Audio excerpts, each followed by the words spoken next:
Ibrani pasal 2, kita baca ayat 1. Lihat, perhatikan ayat ini. Karena itu harus lebih teliti memperhatikan apa yang telah kita dengar, supaya kita jangan hanyut di bawah arus. Perhatikan ini. Apa yang harus kita lakukan? Dia bilang sini, harus teliti, lebih teliti. Dan memperhatikan apa yang kita dengar. Hari-hari ini, saudara tidak bisa bangun hidup dengan apa yang saudara lihat. Amin. Sebab yang kita lihat seringkali bisa mengecoh kita. Kehidupan kekristenan, kehidupan rohani kita bukan hidup dari apa yang kita lihat. Tapi saudara harus hidup dari apa yang saudara dengar. Karena yang terkait dengan apa yang kita dengar itu akan mempengaruhi iman kita. Alkitab bukan bilang iman timbul dari penglihatan. Alkitab tidak bilang iman timbul dari pembacaan.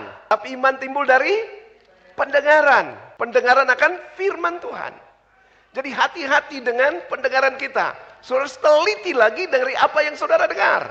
Apa yang saudara dengar akan mempengaruhi hidup saudara. Amin. Karena itu Paulus bilang, sebab hidup kami ini adalah hidup karena percaya. Bukan karena melihat. Amin. Kehidupan kekristenan bukan apa yang kita lihat.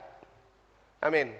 Tapi apa yang kita dengar. Karena yang kita dengar itu yang akan mempengaruhi iman percaya kita. Karena itu harus lebih teliti memperhatikan apa yang kita dengar. Bukan apa yang kita lihat, tapi apa yang kita dengar itu akan sangat menentukan apakah kita ini gampang dipengaruhi, gampang terbawa arus, ataukah kita kokoh pada pendirian kita. Lalu ayat 2. Sebab kalau firman yang dikatakan dengan perantaraan malaikat-malaikat tetap berlaku, dan setiap pelanggaran dan ketidaktaatan mendapatkan balasan yang setimpal. Ayat 3. Nah, bagaimana kita akan luput jika kita menyanyiakan keselamatan yang besar. Great salvation. Yang mula-mula diberitakan oleh Tuhan dan oleh mereka yang mendengarnya kepada kita dengan cara yang dapat dipercayai. Sampai ayat 4. Sedangkan Allah meneguhkan kesaksian mereka oleh tanda-tanda dan mujizat-mujizat. Dan oleh berbagai pernyataan kekuasaan dan karunia Roh Kudus. Dan dibagi-bagikannya menurut kehendaknya. Jadi ada keselamatan besar yang sudah Allah sediakan bagi kita. Dan untuk supaya saudara tidak terhanyut, saudara harus perhatikan pendengaran kita. Mendengar tentang apa? Yang bicara tentang keselamatan besar itu. Amin. Keselamatan besar itu sudah diarahkan di mana? Yang disampaikan oleh malaikat-malaikat saja masih berlaku kan, dia bilang. Apalagi yang mula-mula disampaikan oleh Tuhan sendiri. Atau oleh Yesus sendiri. Gitu kan? Lalu kemudian oleh saksi-saksinya. Oleh rasul-rasulnya. Kemudian oleh orang-orang yang menyaksikan, yang mendengar itu disertai dengan tanda-tanda mujizat. Ya, untuk meneguhkan keselamatan besar itu, ada karunia Roh Kudus diberikan, takaran sesuai dengan pemberian Allah. Semuanya itu untuk apa? Meneguhkan keselamatan besar yang sudah Tuhan sediakan. Keselamatan besar itu saudara bukan sekedar percaya Yesus mati masuk surga selesai.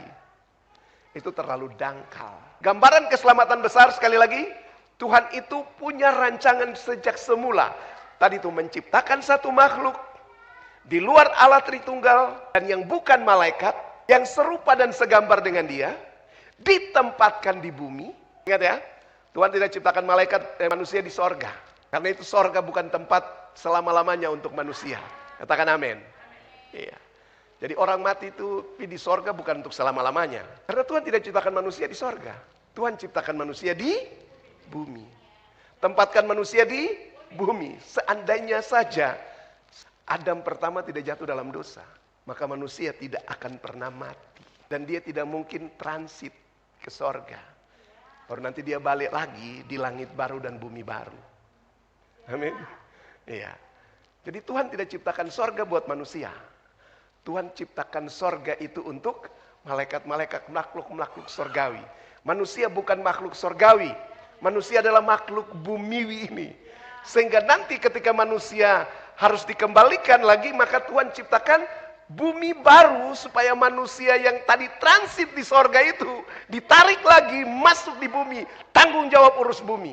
Nah itu, manusia tidak tanggung jawab di sorga. Di sorga itu bukan punya urusan manusia. Halo?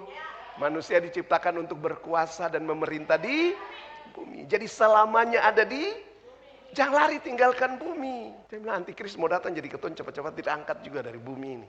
Halo? Bumi bukan diwariskan untuk antikris. Bumi tidak diwariskan untuk setan.